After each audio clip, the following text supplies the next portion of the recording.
and they're 95 points, the fewest in any of the 24 games that LeBron and Luka have played together. Results in the largest first-round Game 1 loss of LeBron's playoff career. All right, joined now by Kendrick Perkins. And look, it is quite obvious that the Timberwolves were unfazed and unbothered about starting this series against the Lakers in LA. But how do you explain them going into that arena and blowing out LeBron and Luka? They got on their ass like back pockets defensively. That's what they did. And a pair of apple bottoms. And listen, it started with Anthony Edwards. They had them uncomfortable, Reeves, the entire night. They were pressuring up. They were physical with them. They were communicating on switches. They did a great job of sliding their puppies all across the board. And here's the one thing that J.J. Redick didn't say in his interview. He didn't say, I got to hold myself accountable for his defensive scheme. Because over the last 2 months, what J.J. and the Lakers do defensively is they load up boxes and elbows, and they dare teams to make three-point shots. And that's exactly what this professional team did today in the Minnesota Timberwolves. They have shot makers. Jay McDaniels have made threes in the playoffs before. He did it last year. Reeves is known for knocking down three-point shots. Anthony Edwards had a career year from the three-point line. So now J.J. Redick has to go back to the drawing board and make an in-series adjustment.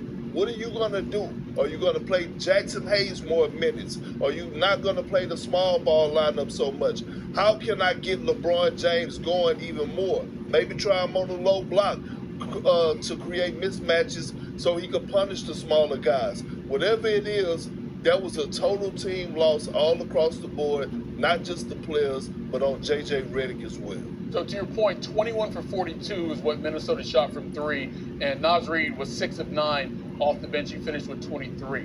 Speaking of points, though, let's go to LA for a second. We mentioned how few points they scored in this game, especially since LeBron and Luka have been together.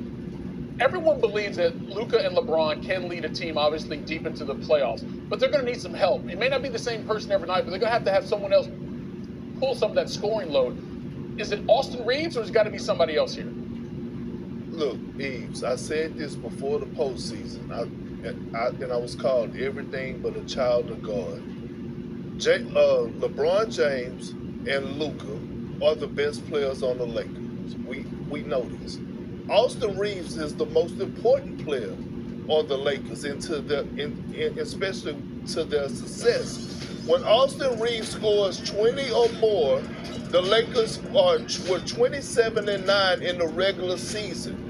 Austin Reeves has to get going. Because you're asking LeBron James to do so much, at times he's playing the center position. Now you need that secondary ball handler and playmaker to not only go out there and get his, but create for others. And that's what the Minnesota Timberwolves did a great job of as well, is taking Austin Reeves completely out of the game. He made some shots late in the fourth, but again, it was out of control at that point.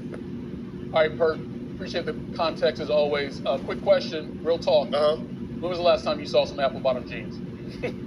Back in like 2003 when my wife had them on when I first walked up to her and told her I wanted to holler at her. Oh. But the real question is, did she have on boots with the fur? My man, Perk, we'll talk to you soon, brother. All right, later.